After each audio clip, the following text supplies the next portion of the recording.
Get ready to make like Jason Alexander and listen up, because it's time for FilmBookCast, the official podcast of FilmBook.com. I'm going to guess that you didn't get that joke, Mike. Yeah, it whooshed, but I'm sorry. I thought about it, and I was thinking to myself, like, this is a joke that very few people will get, if anybody will get this joke. But Jason Alexander was on a very short-lived sitcom called Listen Up back in the mid-2000s. Wow. That's a real deep cut. I know. So I've just explained the joke now, so I'll pause for a second. You guys can all laugh.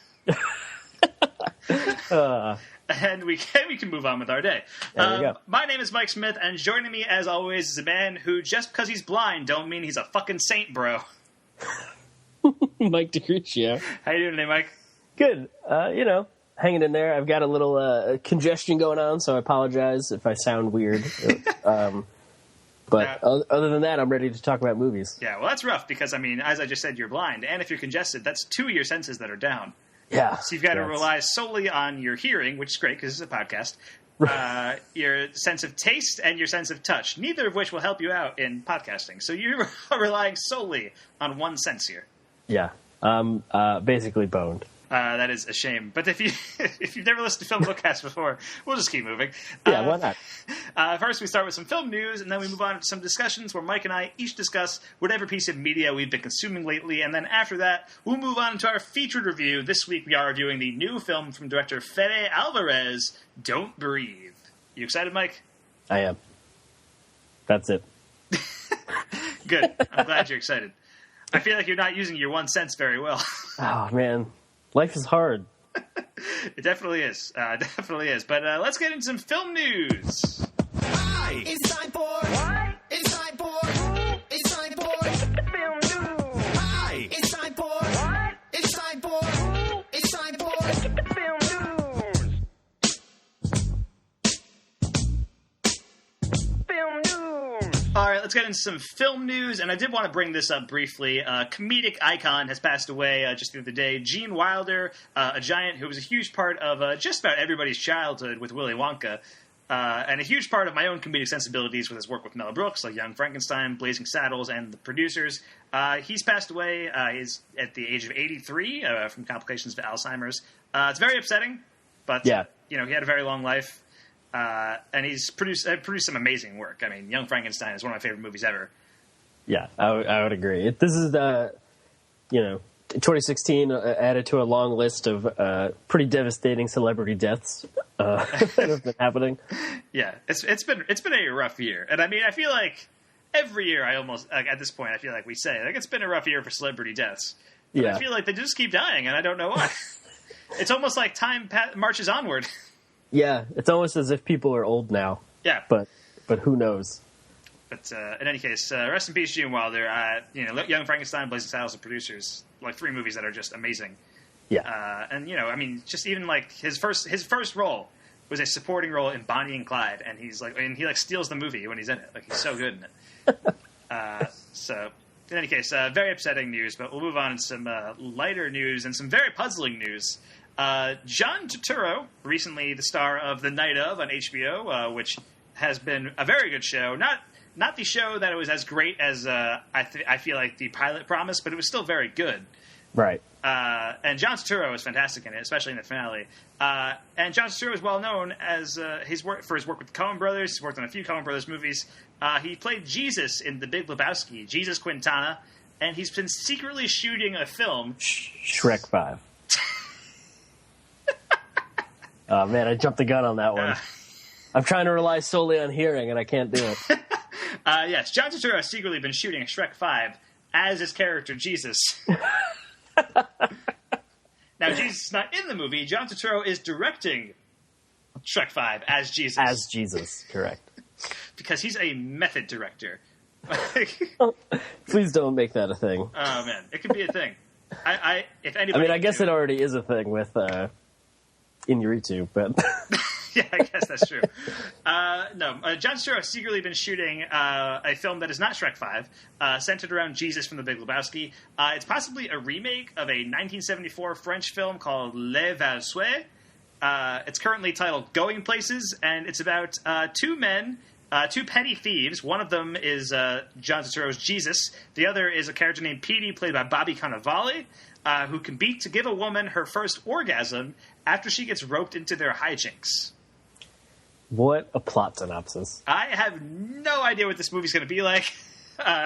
It doesn't sound like it's anything like The Big Lebowski. And I also feel like I don't want it to be. Yeah. No, that's definitely true. Yeah, here's the thing. John Turturro has been talking about doing a Jesus spinoff of The Big Lebowski for years. Really? Yes. Okay. It's something that I feel like nobody was really asking for, but also, like, it might be something interesting. Like, John Turturro occasionally directs movies, and they're usually, like, pretty low-key, like, indie comedy movies, indie drama movies, and so this could be a totally different movie than The Big Lebowski. It's a remake of a 1974 French movie. Yeah. That should be enough to make it different. Yeah, hopefully. So I thought that was interesting. I feel like not enough people are talking about this. I feel like we should be talking about this every day.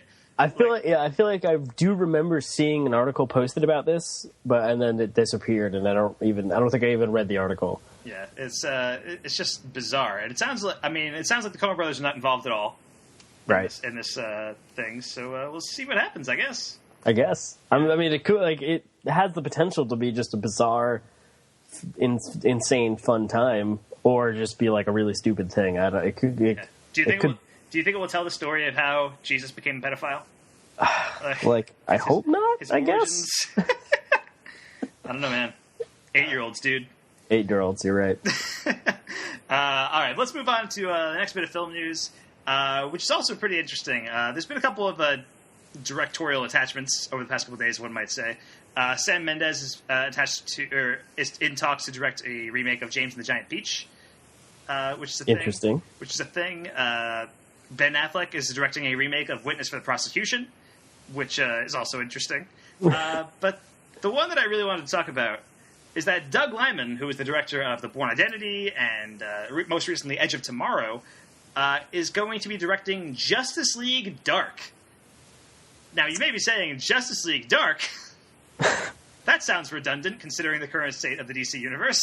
You're correct. That is exactly what I was thinking. But it sounds like this is going to be a separate thing from the Justice League, featuring the quote-unquote dark characters. And what I guess they mean by that is the characters that kind of deal with the paranormal and the weird and the obtuse. And this is a movie that's actually been in the works for a few years. Because Guillermo del Toro was attached to this a while ago. I remember hearing about that. And then he dropped it a few years ago. What were you going to say? I was going to say, in true Guillermo del Toro fashion, he's no longer attached to it. Yes, exactly. Much like everything Guillermo del Toro ever does. He got attached to it, was doing it for a little while, and then stopped. And then gave up. Yep. Or was removed, or whatever. Or his problem is that he gets attached to 50 different things at once. Right, exactly. And so it's a miracle whenever a new Guillermo del Toro movie comes out. But this was not going to be one of them, but this will be Doug Liman. And he was going to direct Gambit for Fox, the one starring Channing Tatum, that was going to be the spinoff of the X-Men movies. Right. He has now dropped out of that. There's also no word on what this means yet for Edge of Tomorrow 2, which he's also attached to, or the YA adaptation with Daisy Ridley that he's also attached to. So Doug Liman's attached to a bunch of things right now. Yeah, he's going to pull a Guillermo del Toro. Yeah, I think one of those things will have to go. Hopefully not Edge of Tomorrow 2, because I think that would be... if they're going to make that movie, I would like Doug Liman to be attached to it. Oh, yeah. So we'll see what happens. So have they announced what characters it'll be? The ones that deal with the paranormal? Do we know what those are? Yes, they have, Mike. Way to listen to me before the show. Unless there's a co-host.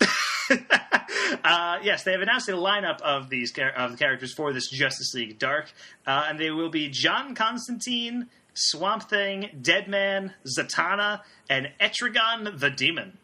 Now, I know who 3 of these characters are. I know John Constantine, I know Swamp Thing, and I know Zatanna. Okay. And John Constantine is probably the highest profile one here because of his one-season TV show that got canceled, starring Matt Ryan, which aired 2 years ago or 1 year ago. And also the movie starring Keanu Reeves called Constantine, which I don't think was a big success at the box office. I don't think so. I think it's found a cult following. Yeah, I know you're actually a pretty big fan of Constantine, right? Yeah, I really like that movie. Okay, I saw it once when I was half drunk, and I was watching it to prepare for the TV show, which I ended up not watching. So Perfect. So there is that. However, the character... I did watch the pilot of the TV show, and I saw the episode of Arrow where they got the guy who played John Constantine in the TV show to cross over to Arrow. Right. So there was that. Swamp Thing has also had a movie. There was a Wes Craven movie called Swamp Thing in 1982. Based on the comics? Based on the comics, based on Swamp Thing. Wow. I think it was a TV movie, actually. But Wes Craven was That's the director. even better. Yeah. And then there's Zatanna, who's like this magician woman, who I only know because she was in the video game Injustice, Gods Among Us. In any case, these are like pretty B-list characters. One might even say C or D-list. Yeah. But that might give Lyman more freedom to work around and kind of just do his own thing with this movie. Yeah, I think that'd be it's a really interesting idea. I don't, like, why put Justice League in the title? Like, I don't...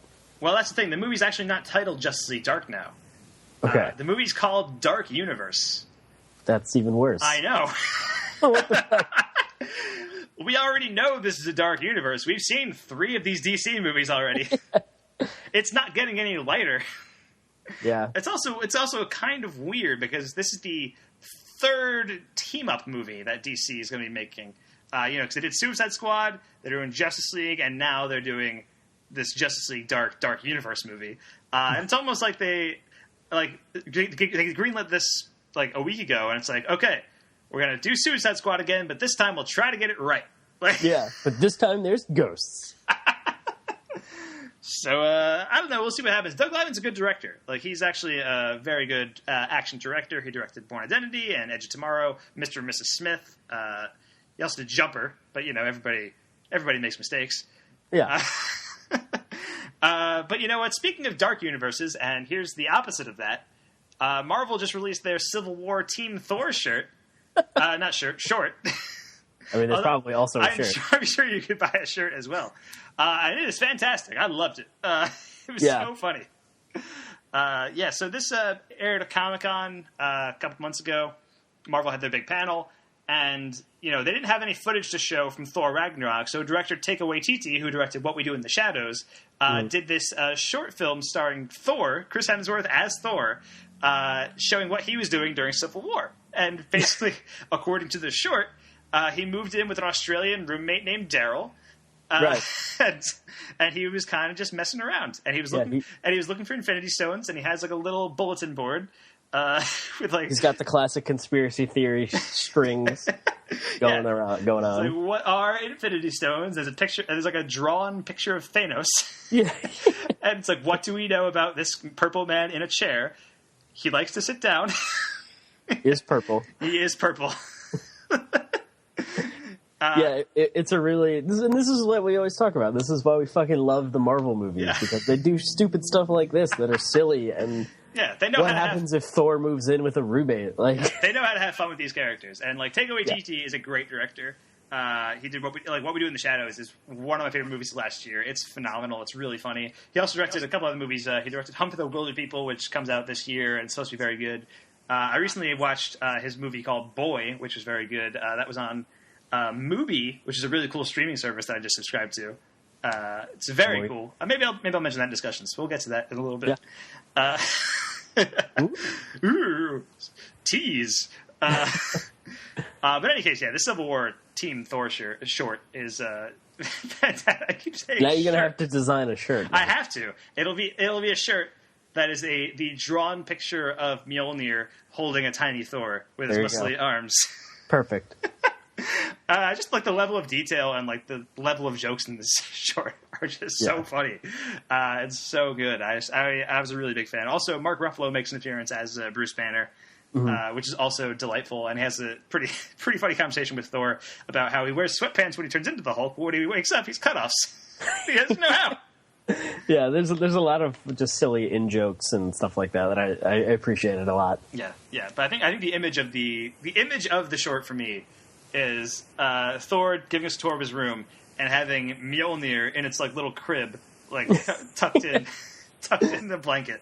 Yep, wrapped up in a blanket on a pillow. Yeah, just adorable, just fantastic. And I'm really hoping Thor Ragnarok is just like an hour-and-a-half version of this. It's just a mockumentary. Yeah, because that'll be amazing. Like, you're right. I would be completely on board, and I'm pretty sure Daryl in the short was in What We Do in the Shadows. I think he played Stu.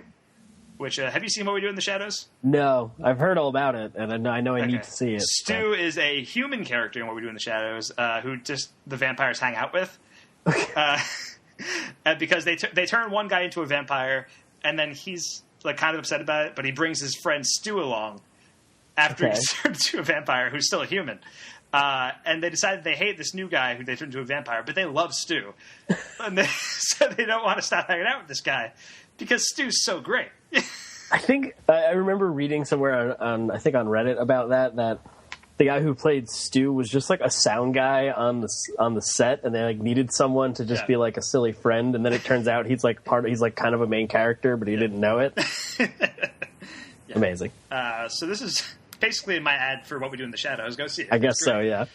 It's really good, but I'm very excited for Thor Ragnarok. I think Taika Waititi's going to knock it out of the park. I think he's going to bring a really different sensibility to these Marvel movies that we haven't really seen before. So, pretty stoked about that. But I guess that about wraps it up for film news, Mike. Let's move on into our discussions. Watch this.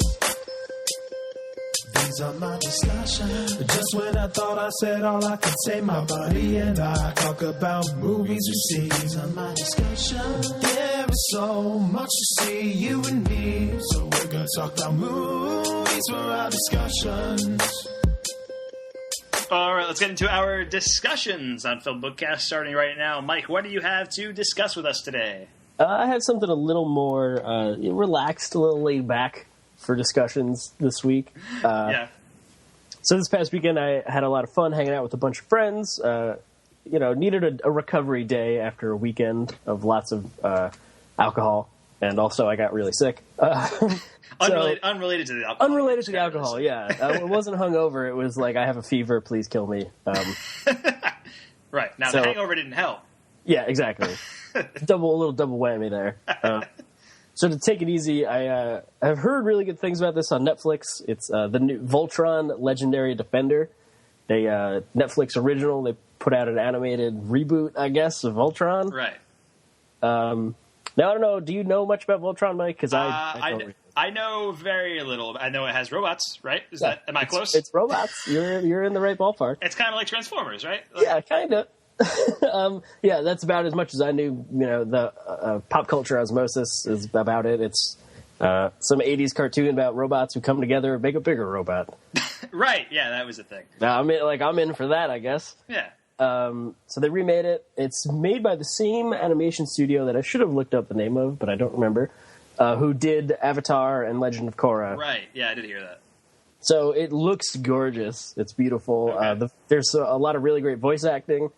I can't remember anyone's name other than Rhys Darby from Flight of the Conchords, who was Murray. Yeah, okay. And the guy on The Walking Dead that they fake kill every season, who plays Glenn. Well, really, they only fake killed him once, but it was terrible. Stephen Yeun is his name. Yes, yeah, he's one of the voices. Okay. So there's some really solid voice acting talent behind it, and it's it's a Saturday morning cartoon basically, and it's about giant space robots fighting smaller space robots. Like what could go wrong? Okay. Yeah. So, and I don't know if maybe the fever helped, probably. But I had a lot of fun with it. I watched 3 episodes. There's 11 total. Okay. Are you going to keep up with it now that the fever's gone? Yeah, I mean, why not? I think they're 25-minute episodes or something like that. So I might as well keep going because it's something to put on and just relax and not. It's just it's a silly anime Saturday morning cartoon, whatever. Yeah, so that's the new Voltron on Netflix. Mike says it's pretty good. I've heard it's pretty good. Yeah, I mean the internet has blown up with it. Lots of just weird fan art and this silliness going on. Yeah. I feel like you're coming at this. You've watched 3 episodes without knowing much about Voltron. And you're coming at this like, yeah, it's pretty good. I'm hoping that next time we record Film Bookcast, you come back to discussions and you're full on Voltron mode. You know everything about the lore of Voltron. That's it. You show up wearing a Voltron costume. Yep. For an audio podcast. Just gonna go full on, anime. What is it? Weeaboo. That's what I'm gonna be now. Don't worry about it. All right, cool. So that's Voltron on Netflix. Mike says it's pretty good. And here are a couple of my discussions. Since I mentioned it before, I'll mention Mubi, which is the streaming service that I just started subscribing to. It's amazing. Basically what it is, it's a movie streaming service, but it's specifically for movies that are older, movies that are classics, movies that are foreign movies, independent movies that people haven't, you can't access that easily. And so in the time that I've had it, I've watched movies by Don Hertzfeldt, I've watched movies by Kelly Reichardt, Park Chan-wook has a movie on there, and basically how it works is it's only 30 movies on there at a time, and every day they rotate out. Wow. So basically how, like, one movie disappears every day, and a new movie appears every day. Oh, I see. Okay. And so you basically have, once a movie shows up on Mubi, you have 30 days to watch it, and then it disappears. Right. Which is a system that I really like because it gives me motivation to watch something before it disappears. Yeah. And it doesn't overwhelm me with choices like something like Netflix does, where I kind of like I've had a lot of times where I've just scrolled through Netflix for like an hour, thinking that I'm going to watch something, and then I ultimately don't. Yeah, you'll spend an hour looking for something, and then you watch a 22-minute episode of a TV show. Like, it's. Unless I have a plan for what I'm watching on Netflix, like I try not to scroll on Netflix anymore because I just get lost in like choice. Yeah. But so Mubi is a very cool streaming service. I really dig it. I found out about it because Edgar Wright did. I guess they've been around for a little while. Edgar Wright did this thing like his 1,000 favorite movies of all time. Yeah, I saw that. And it was like this big, massive list that was for Mubi. Like they did like a big like thing on their site with it. And so that kind of got the word out to me that Mubi is a thing that exists.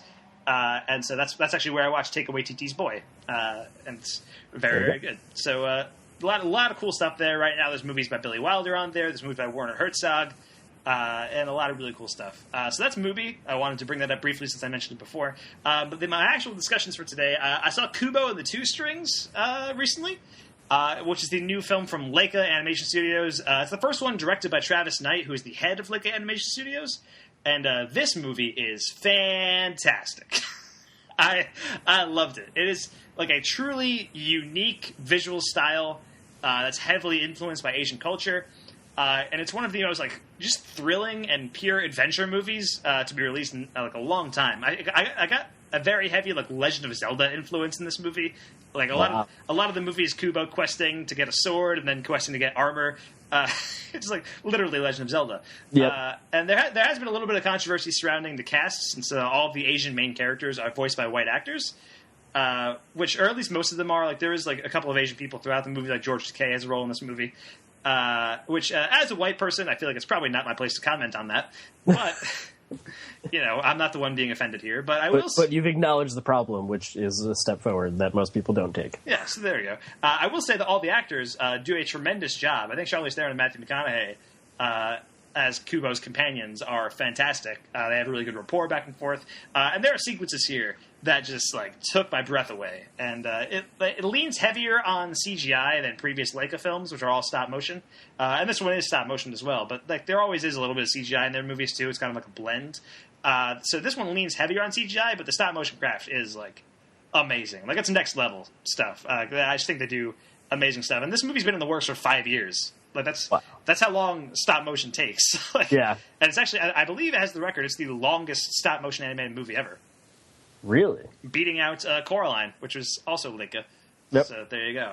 Yeah, I'm just so impressed with Leica on like every time they come out with a new movie. I really love what they do because I feel like they're putting out really original and bold stories pretty much every time. Like they made 4 movies now, and I would say 3 of them are like fantastic, and one of them's really good. Which the really good one's the Box Trolls. But that, you know, it's really good. It's not on the level of their other stuff, but it's really good. Yeah. And it has one of my favorite jokes of all time in it. So there's that. But like Coraline and Paranorman are both amazing. Paranorman in particular, I think is like one of the most fun movies released in the last several years. Yeah. And Kubo kind of leans toward that, although it's less horror tropey than Paranorman. Paranorman's a lot about like it's kind of a love letter to horror B movies. Right. Whereas this is more a love letter to like samurai action movies, martial arts films, and that kind of stuff. I really loved it. I really dug it. Kubo and the Two Strings, aces. One of my favorite movies of the year. I really enjoyed it. And the other thing I want to talk about was Harry Potter and the Cursed Child. If you're unfamiliar with the Harry Potter franchise, it's a story about a boy wizard. Chapter 1. The Boy Who Lived. God damn. I'm just going to read 7 Harry Potter books in this time. You'll wait, right? In the discussions. I will read them aloud to you. This will be an audiobook as well. No, I won't do that. But this is the... so basically, this is the 8th story in the Harry Potter series. Basically, this is the... on the cover, it says the special rehearsal edition script of the new Harry Potter play that's premiering in London. It is billed as the 8th and supposedly final story in the Harry Potter saga. Of course, the 7th one was also the final one. So it's the final one till the next one comes out. It's like Saw the final chapter. They're making a new Saw. Like, Freddy's Dead, the final nightmare. That was the 4th one, and there are 6 more. Or whatever. But this play centers around Harry Potter's son, Albus Severus Potter, who becomes best friends with Draco Malfoy's son, Scorpius. And I will go into some plot details here, because I feel like it's of interest. And the book's been out for about a month now, so I feel like it's safe to, throw out some... I won't go into spoilers, but I'll just say what the basic plot of the book is. Cedric Diggory's father, Amos Diggory, recruits Albus and Scorpius to go back in time using an illegal time turner to prevent Cedric from dying in the Triwizard Tournament. And naturally, chaos ensues. If you've seen any time travel story before, you know this is a bad idea. Yeah. I will say that I very much enjoyed it, though it gets very fan-fiction-y at times, I feel like. The play is written by Jack Thorne and John Tiffany, based on a story by J.K. Rowling. So J.K. Rowling helped develop this, but she didn't write it. Like, it's not her... right, yeah. It's not necessarily her baby, although she seems very supportive of the play on Twitter and stuff like that, and all that good stuff. It's fun to see where certain characters have ended up, though again, very fanfiction-y at certain points. But it's still cool to see those, and I think Albus and Scorpius are really fun protagonists that carry the story very well. Especially Scorpius, who is just a sarcastic motherfucker. He's really snarky, and I really liked him. And it's all about legacy and what it means to live up to these famous names, kind of like Kylo Ren's arc in Star Wars: Force Awakens. Right. It jumps around in time and plays around with key scenes in franchise history in some very fun ways. It's kind of like somebody watched Terminator Genesis and said, "Hey, I think we can make a version of this that's good." And let's market it to the young adult market, and we'll make lots of dollars. Exactly, and we'll make it a play. And based on how it reads, I do think it would be tremendous to see performed live. I can imagine the visual effects, like the wizardry that has to take place on stage to get this thing to work. And I've heard very good things about the play. I feel like I'm reading it, and it's a script, so it's different than the books, and it's different from the movies. It's kind of its own thing, and I appreciate it. I liked it. I do want to talk about one specific scene. And you don't care that much about spoilers, right, Mike? This isn't really a spoiler, because this takes place over 2 pages in this thing. And it's never mentioned again, basically. But it's so bizarre and so weird, I feel like I have to talk about it. That's like... All right. So there's this part where Albus and Scorpius are trying to escape from the Hogwarts Express. And... the trolley witch, who is the witch that pushes the trolley that has all the candies and stuff on it, from the movies and stuff, she stops them.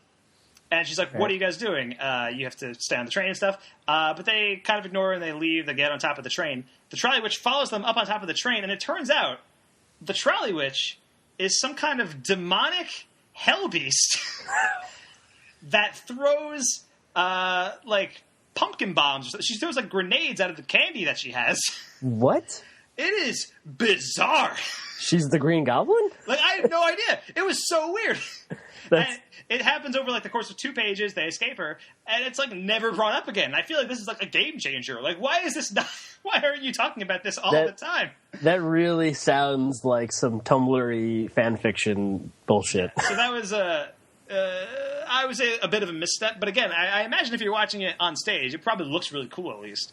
In theory, I don't I'm sure it is awesome. But that was just one misstep. Otherwise, there's a lot of really good stuff in here, and I feel like Harry's arc is pretty interesting. His relationship with Albus is pretty interesting, and all that good stuff. So enjoyed it with some reservations, but I did very much like it, and I might pick it up and read it again later. Who knows? At some point. I'm a Harry Potter fan. And you got the current final chapter. The current final chapter until the next one, which will be released in November as Fantastic Beasts and Where to Find Them.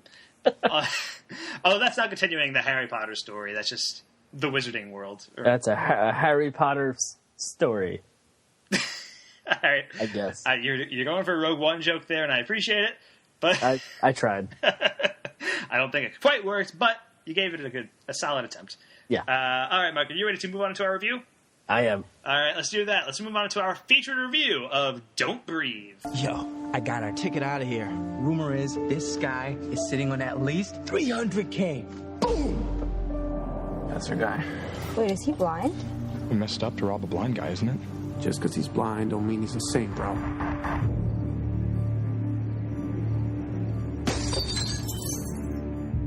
Guys, money's probably in there.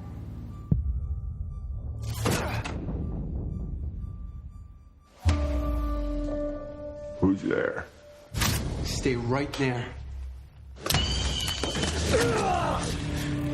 How many of you are there? Just me, man, all right? Just let me go, please. Okay, I swear to God. All right, that was from the trailer for Don't Breathe. That's the new film written by Fede Alvarez and Rodo Sayagas and directed by Fede Alvarez. It stars Jane Levy, Dylan Minnette, Daniel Zavato, and Stephen Lang. The IMDb plot synopsis of this movie is: a group of friends break into the house of a wealthy blind man thinking they'll get away with a perfect heist. They're very wrong.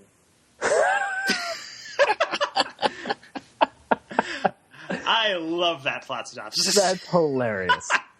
They're very wrong. Oh, IMDb. You could put that at the end of almost any plot synopsis and it would work. And it still works, yeah.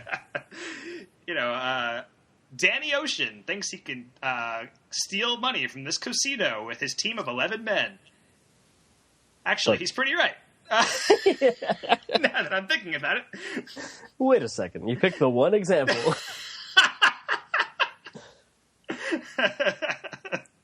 Sorry, let me try again. Shrek thinks he can save Fiona from a tower and she won't love him because he's an ogre. He's very wrong. Shrek thinks there'll only be 4 movies. There we go. He's very wrong. But he's very wrong. So Fede Alvarez was the director of Don't Breathe, and he was the director of the Evil Dead remake from 2013, which also starred Jane Levy in the lead role, and like this film, was produced by Sam Raimi and Robert Tapert. Now, I know we're somewhat divided on the Evil Dead remake, right? Because you're a big fan, right, Mike? Yeah, I really like that one. Okay, I myself think it's fine, and I think it definitely delivered on gore.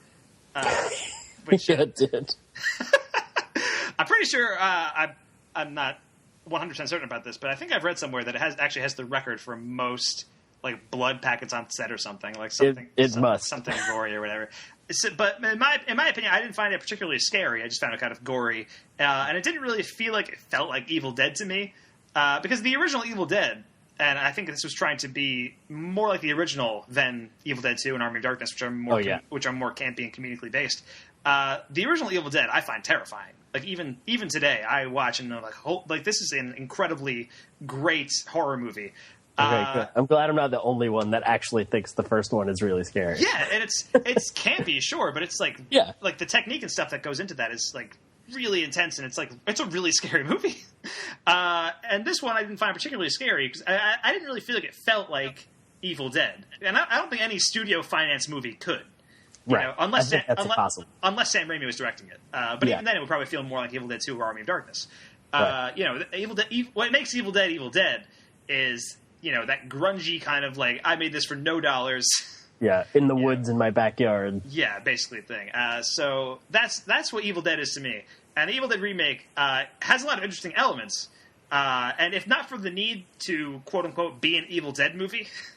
Right. I think that movie could have had an opportunity to be a really cool original thing because it had the character work there. I think there's the plot. It's been a few years since I've seen it, but the plot of that movie is that Jane Levy's character is like this recovering drug addict, and so she's brought into the woods by her friends, right? Yeah, to do like an intervention kind of Right, and so detox thing. The movie plays around with the fact that she's a drug addict, like a recovering drug addict, and so like the things that she's seeing in the woods might just be like a hallucination of her, drug addiction and stuff like that. And the thing is, I feel like that never worked for me because it's an Evil Dead movie, so I know it's not a hallucination. Right. And that's a pretty big part of that movie. And then, there's callbacks to the original Evil Dead, like, oh, here's the tree rape scene because it's Evil Dead. Because Evil Dead, yeah. No, that's definitely true. But that said, there's a lot of really cool stuff in the movie, and I feel like if it was an original piece that was like, if it didn't have the words Evil Dead in the title, right? It was just titled Spooky Cabin.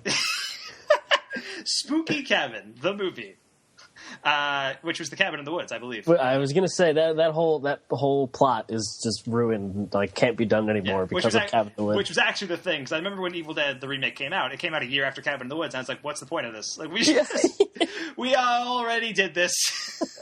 We can't do this again. It's already been." Yeah. But in any case, now we have Fede Alvarez's follow-up film, Don't Breathe, which is an original movie. It's an original idea. And Alvarez has said that he had a lot of offers for various franchises following the release of Evil Dead, but he opted to scale back and develop something on his own, original. And Don't Breathe is where I can say I really felt Fede Alvarez kind of come into his own in this one. Yeah. It trades in the gore of Evil Dead for very long, maintained, tense silences. Yeah. And I think it works a lot better for me in any case. Well, let me ask you this. Did you feel that in the Evil Dead remake, now there obviously is a lot of, like you said, throwbacks and references and homages to the original Evil Dead, but did you feel Alvarez shone through as filmmaker? There are very good sequences in that movie. There's a lot of very well-directed scenes. Right. I just felt, it wasn't Evil Dead to me. Right. That's all. I wanted to make sure that it wasn't just like, he's just trying to do Sam Raimi stuff. I mean, I think there is a little bit of that in that. There movie. is some of that, the weird camera twisty-turny pans and zoom stuff. But that's kind of why I appreciated Don't Breathe as much as I did. And I actually very much enjoyed this movie, so I'll throw that out there now. That's why I kind of appreciated Don't Breathe more, because I feel like it gave me more of a sense of who Alvarez is as a filmmaker. Like, he's not imitating Sam Raimi. He's not calling back to another movie. He's doing something that's totally his own thing, and I felt like there's a lot of really cool directorial stuff going on here that I really appreciated. Okay, I agree. I agree with a lot of that. All right. Also, the movie goes some places that I was certainly not expecting at all. Definitely not. That I found pretty effective. So there's that. Mike, what did you think of Don't Breathe? So I did really enjoy this movie, and this is the rare instance where I'm doing Jeff Kanata's Unsullied thing, where you don't watch any trailer or try not to watch any trailers, don't know as little about a movie as you possibly can going into it. Yeah. And this movie, I think, is the only or the first. Or the most extreme case where I literally only knew the director. I only knew that this was a Fede Alvarez movie, and I knew nothing else. So you knew nothing about the plot of this movie? You didn't know who was in it? Yeah, I don't know if I've just been, watching less TV, or this movie didn't have a whole lot of marketing, or what. No, I've seen trailers a lot. I've seen this trailer before I've gone to the movie. I go to the movies pretty often, and I've seen this trailer a lot over the past couple months. Okay. And it's been playing on TV and stuff. I'm surprised that you haven't somehow seen it. I avoided it, and I never saw a trailer for it. Because that's normally what happens is I'll go to the movies, and then I'll see the trailer. So, I will have at least seen the trailer once. Right. But you don't go seeking it out, which is your thing. Right. Yeah, I don't go on YouTube and watch the trailer. So somehow I didn't know anything about this plot or what this movie was. So I was really excited, and it adds a whole nother layer of fun on top of going in, to see a movie. I've got no idea what's going on. So I thought it was, especially with a horror movie or thriller, at least, that is it makes it somehow you hype yourself up to be scared even easier, I think. Sure. I'm just going in expecting the absolute worst, scariest version of what my mind can, what's what horror movies do. They make you scare yourself kind of thing. So I had a lot of fun with this movie, although it's not scary in a traditional horror movie sense, I guess. I would say it's more tense than scary. Right. It's definitely much more of a thriller, suspense. Well, the suspense kind of. Yeah, I would say so. I mean, I've said this before. I don't get scared that easily when it comes to movies, and I'm not saying that to be like, oh, I'm not a baby. But I'm definitely not 3 toddlers in a trench coat. See, you haven't watched BoJack Horseman yet, but man, you gotta jump on. I know that's a BoJack Horseman thing. But you know, I watch. The reason I don't get scared that easily is because I watch a lot of horror movies, and so I've kind of like seen it all. And so when I get like the stuff that really scares me, like I'd say the Babadook is probably the one that scared me the most. Yeah. Or the Witch also freaked me out pretty hard. So that stuff, that kind of otherworldly, like kind of getting in your head stuff is what really scares me. This is more like a home invasion thriller. That's kind of like a reversal because they invade the home, but then the person in the home is actually terrorizing them. Right. And so they have to escape the home. And so home invasion thrillers I very much enjoy. I've seen many of these as well. And this is a genre that is easy to be kind of boring in. Like there's a lot of home invasion thrillers that are pretty rote and pretty uninteresting. I was going to say that the other most common thing besides go to a cabin in the woods is someone breaks into your house. Right, because it's easy, because that's something that scares people in life. Right? Yeah, that's a real life thing that can happen to you. So, but that said, so I was really thrilled. I never know what to say for that when the movie's a thriller. Right.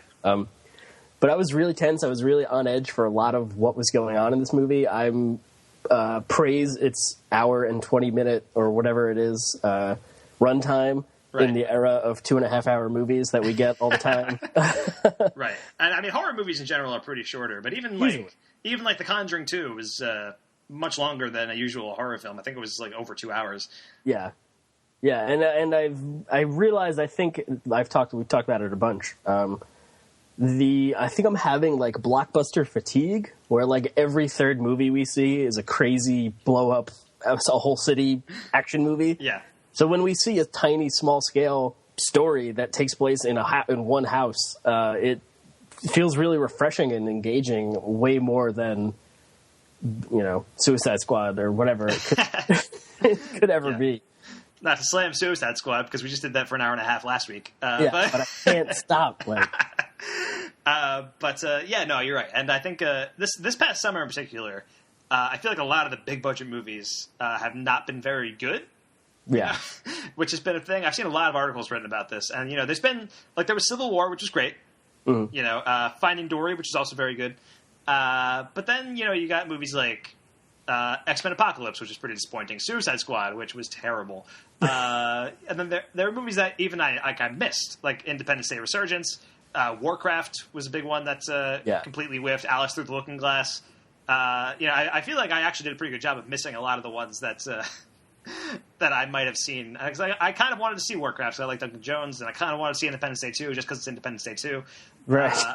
And then there's like Jason Bourne, which was disappointing to a lot of fans. Like that movie didn't get great reviews, and I know you didn't like it that much. So I feel like the bigger movies this summer haven't been that great, but the smaller ones have mostly been pretty. Like, there's been a lot of really good ones. I mean, there was this. There was I saw Lights Out recently, which is very good.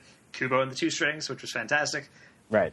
I think this has also been a very good year for horror movies too. Yeah, and it's like the summer, which is crazy.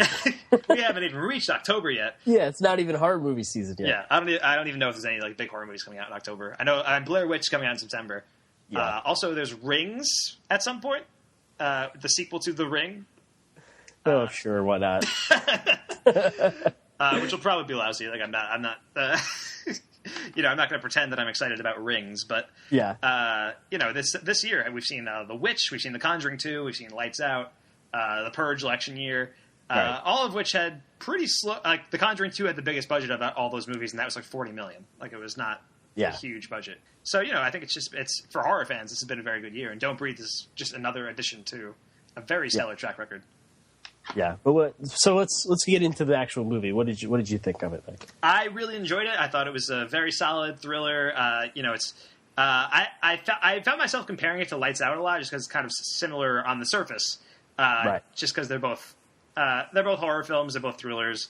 They're both made on a very low budget. They're both produced by pretty prominent horror directors. Sam Raimi produced this movie, and James Wan produced Lights Out. And I think I like this movie more than Lights Out. Lights Out I liked a lot. It was like a pretty solid time, but I think this one hits you with a very visceral reaction a lot of the time, which I found very appealing. I don't know how it'll play on a second watch, but I did really enjoy it in the moment. I think Jane Levy is a very good lead for this movie, and for Evil. She's a very good lead in Evil Dead as well. Here she's playing a character who's doing a very bad thing. That's the other thing, that the protagonists are not redeemable really at all. Yeah, they're assholes, especially Money, who who's the worst. Yeah, as soon as he shows up, I was like, man, why is she dating this guy? Like, but she's still very likable in this movie, despite the fact that she's doing a very bad thing. And Dylan Minnette, the other Alex, the guy who pines after her, is also pretty good. He was actually a odd bit of trivia. I recognized Dylan Minnette from a pretty prominent guest star role in Agents of S.H.I.E.L.D., and then I was looking into it, and it turned out Daniel Zavato, who played Money, was also in that same episode of Agents of S.H.I.E.L.D. What? Wasn't that crazy? What's a twist? Fancy that. But Dylan Minnette was also he was in the Goosebumps remake, or the Goosebumps movie with Jack Black last year as well. But I think the trio works pretty well. I like them. I like them as a trio. I don't like them because they're bad people, but they're good together though. There's good chemistry there. I also thought setting it in Detroit was a really probably because it's dirt cheap to film there, but also it added a whole nother layer of just the despondent situation that everyone is in throughout this whole movie. Yeah, exactly. Also, Stephen Lang is excellent. And very creepy presence as the blind man. Stephen Lang, probably most well known for being the villain in Avatar. Right. He's a great character actor. He's been in a bunch of stuff, but that's probably his biggest role to date. But this gives him more of a chance to shine than I feel like most things get. I figured after Avatar I would see him in a lot more things. I figured I would see Sam Worthington in a lot more things too, and look how that turned out. So there's that. Stephen Lang's very good in this movie. And Alvarez's camera just moves so very fluidly and efficiently in this movie. Yeah. When the trio first enter the house, there is this incredibly long, continuous shot. And I think it was kind of made to look like one continuous shot. There are bits where it's okay, I can see where they would have cut and kind of just kept going. But it works very well, and it kind of gives you the entire layout of the house right up front. Wow, I didn't even think of that. You're right. That's exactly what it does. Yeah, it kind of it's designed to give you a layout of the house so you know exactly where everything is at any given time, and it highlights elements that are going to come into play later in the movie. There's a couple moments that I felt at least one of them might have been an Evil Dead homage, or at least anytime I see a workbench, I think of the Evil Dead. Okay, well, that was actually the thing that made me kind of catch on to it, because it's actually pretty funny. It's the camera kind of zooms over the tool shed area, right? Yeah. While someone's in there, at least, there's a reason that we're there. Well, yeah, and that's what kind of makes it so effective, is you're following the characters while the camera's following them. But while it's in the tool shed area, it kind of hovers over the hammer. That's just and lingers there. It lingers there for a little bit. It's remember, this hammer's here. It's going to come back into play later. Yeah. Yep. So I did think that was very effective, and it kind of goes up the stairs and it goes through the blind man's room, and you see certain things, and it's just really, really cool. It's a really great shot. I think it's my favorite bit of the movie because it just sets up everything that comes afterwards. Yeah, I didn't even. It's so good at that what it did. I didn't even realize it that it gives you the whole layout of the house where you need to know everything. Yeah, and it's a beautiful shot too. It looks great. Yeah, it looks awesome. So that's really cool. Is there anything else you want to talk about before we move into spoilers, Mike? Well, just the general use of sound and what, and like you mentioned, it drops you into just pure silence for not pure silence, but removes all the background music and everything, and you're just all you hear is clothes shuffling and people breathing, and and makes you kind of realize how loud everything is when you don't even know it, and I don't know, it's really cool and effective at making. Making you hyper aware of stuff and creepy, and being super tense. Yeah, exactly. And that's when you hear a floorboard squeaking or something, and you realize oh shit. Yeah, exactly. And I liked that it was, because that tactic is all used in a lot of horror movies, basically to set up a jump scare where we're gonna hover on a thing, linger on a shot, and now there's no music, and now you're waiting for something. and something's going to jump out and we're going to scare you. But this is like a floorboard creaks or somebody bumps into something, and it's really effective. Yes, yeah, and it's a total 180 from Evil Dead. That's a movie that is about blood pouring out people's mouths and onto people's faces. Like, it's just, blood out of the wall. So to go from that to like this kind of like bombastic gore fest to this very kind of restrained horror thriller, which is still like very intense, and there's still a lot of violence in it. It's I think very impressive, and I think I'm very excited for whatever Fede Alvarez does next. Yeah, he's definitely a director I will be paying attention to keep track of. Yes. All right, so should we move into spoilers, Mike? Yes, we shall. All right, let's move into spoilers for Don't Breathe, starting right now. Stop it! Both of you! You're spoiling everything! All right, so spoilers for Don't Breathe, starting right now. Let's talk about the blind man's rape room, Mike. Sure. Whoa! Yeah. So I mentioned before this movie took some directions that I did not expect at all. No. And so I'm going to just run through the sequence of events that happens throughout this movie. It's kind of insane. Yep. So it turns out that the blind man kidnaps the girl who ran over his daughter and kept her in a harness in his basement, and also impregnated her by inserting his sperm with a turkey baster. Then this girl is killed by the blind man as Rocky and Alex try to help her escape. And then the blind man catches Rocky and puts her in the harness and tries to impregnate her the same way as a replacement. And then Alex shows up at the last minute to smash him with a hammer. And then they shove the turkey baster full of cum into his mouth. And it's gross. Did I miss anything there, Mike? It's gross. No, you got most of it. I got the general gist. I mean, that whole sequence, I was like, whoa. This is not what I signed up for. It was, I feel like it's interesting, and I feel like it's almost necessary to have the blind man be doing something reprehensibly evil in order to make you feel something for these characters. Yeah, because up until this point, they're literally thieves who broke into his house, and he's defending him within his house. rights to attack them. Yeah. And I almost think it might have been more interesting if this stuff wasn't in there and he was actually just defending them from... But in any case, this stuff I think did mostly work. It's just really fucked up. I mean, I guess, sure. Yeah, there's the reveal that there's someone chained up in the basement when they are trying to escape, and I was like, what? Yeah. It's totally changes the whole dynamic of the movie, and it's awesome. Yes. And then there's the second part with the turkey baster and all of that, which is just ups everything to 11, and it's weird. And the scene takes so long. Yeah. It's another really amazing, creepy, tense thing that Alvarez manage to do. With weird... There's a lot of... surgical type close-ups of a lot of stuff, and it's disgusting. Yeah. And I'm trying to think of it. It happens a couple times earlier throughout the rest of the movie with weird, gross close-ups and stuff like that. But it's just not a turkey baster full of semen. So it kind of pales in comparison to what it is. Yeah, it was a very odd sequence. I think it's definitely the one that got the biggest reaction out of my audience.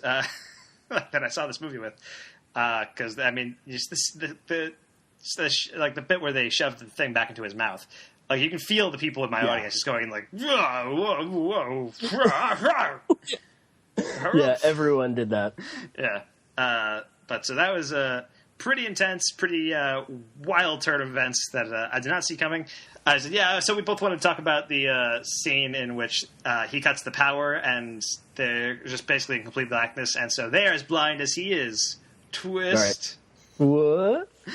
Yeah, I thought that's probably my favorite scene in the whole film. Yeah, that was very good. Whole sequence. Yeah, he shuts the power, and for a little bit, it goes to just darkness, and we're not going to see anything. It switches to night vision, but it's not. It reminded me a lot of the end of Silence of the Lambs. Okay, it's kind of the similar thing going on. But I thought it was really interesting to put them in his element. So we get a really cool tracking shot of him running through his memorized maze, basically. Yes, and all that stuff. Yeah, because now all three of them are blind, but he actually knows the terrain, which is a huge disadvantage for them.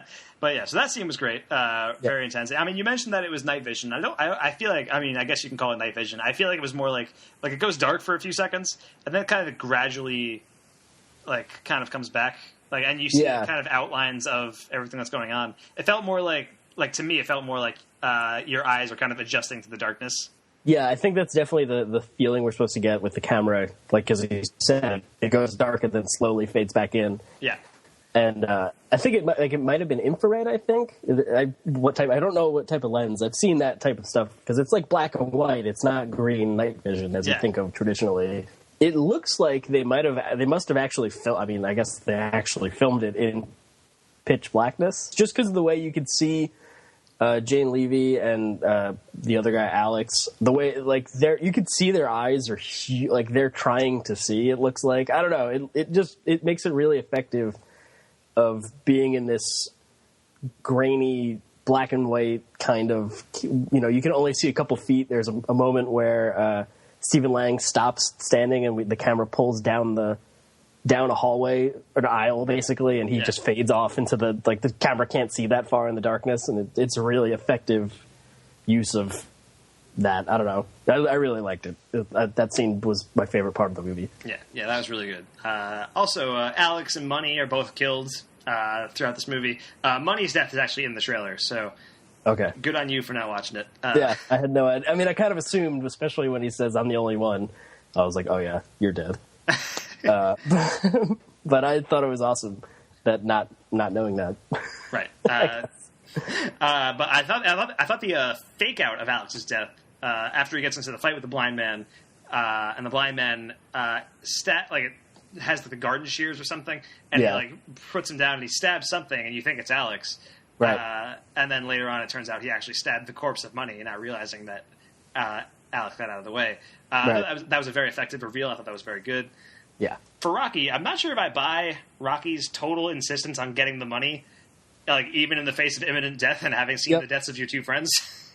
Yeah, no, I definitely agree that there's some, for the most part, the movie seems to be pretty realistic in terms of what situation that's going on and things that are happening to them. Yeah. I mean, barring the suspension of disbelief stuff, they're not having a crazy hand-to-hand combat, nothing weird like that is going on. But it definitely falls into weird horror movie trope things like that, where she has to get the money, and it took me until after I got out of the movie and I was like, oh, the blind man is Michael Myers or Jason, or he's a slasher type, a villain. Basically, yes. Also, I mean, what did you think of the dog in this movie, who has a very prominent role? Yeah, yeah. The blind man's evil dog who will follow people into vents and just start chopping and chomping. I liked the dog at first. I feel like they overdid the dog at the end. Yeah, I feel like that might have been a Cujo homage thing where she's trapped in the car with the dog outside. Maybe, but I feel like at a certain point outside, that scene went on forever. It did, yeah. It felt like a little much. But otherwise, I really enjoyed this movie. I thought it was very good. I think Fede Alvarez really directs the hell out of it, and I'm looking forward to see what he does next. Do you have any other spoilery things to add, Mike? Do I have anything? Not particularly. I think it ends in a weird. That's when I had the real. I thought about that. It's the final scene of them in the train station, and she sees the news story that the blind man survived. Yeah. So the blind man is still alive at the end. Do you think there could be a sequel? Perhaps a don't breather. Still don't breathe. Don't breathe 2. Still not breathing. Can't stop. Won't stop breathing. Maybe. I doubt it. But it ends with him basically being a slasher horror villain, where he just the fake out deaths. He survives the whole thing somehow, and it's kind of implied that he's going to follow her in some weird way. But I mean, I don't know. I still, like you said, I still had a lot of fun with this movie, and I suggest not watching trailers for stuff because it's a lot of fun and it's a really cool experience to know nothing about a movie when you go into it. Right. It's a good thing you said. It's a good thing you said this after we've talked about the movie for a half hour. So I talked about it before already. I want to advocate for the Unsullied again. Yeah, that's all. This movie did pretty well at the box office, from what I understand. I think it knocked off Suicide Squad as the number one spot. which for this movie, I think it had the budget of like $20 million. So that's very good Nice. for this kind of movie. And like that's what we've kind of been seeing this summer is that movies that have very like smaller budgets have been turning a profit. And gee, I wonder why. Maybe because you're spending less money on them. Who knew? Who knew? Maybe every movie doesn't have to be $150 million to make. But I guess that about wraps it up for our Don't Breathe review. I liked it. Mike liked it. Go see it if you're a horror fan. Why not? Yeah. All right, Mike, where can we find you online this week? Find me at twitter.com/mdfilmblog. And if you like Dungeons & Dragons, my friends and I post our games at youtube.com/geonerd79. Yes, and I'm Mike Smith. You can find me at FilmBook.com, all my stuff at FilmBook, and all that good stuff. Thank you for listening to FilmBookCast. So professional. Thank you for listening to FilmBook. Oh, my Twitter account, M Smith Film Blog. Also, thank you for listening to FilmBookCast. I'm Mike Smith. That's Mike's Free Show. If you're listening to this review via our podcast on iTunes, please subscribe to the podcast, rate it, take a moment to give us a review. If you want to contribute to FilmBook's Patreon campaign, you can go do so at patreon.com/FilmBook. And feedback, compliments, topic discussions, and even hate mail can be sent directly to podcast@filmbook.com. Please list the podcast you're emailing about in the title of your email because we produce so many different ones, hard to keep track. We would love to hear from you. Now, join us 2 weeks for our next episode. The summer movie season is pretty much over now.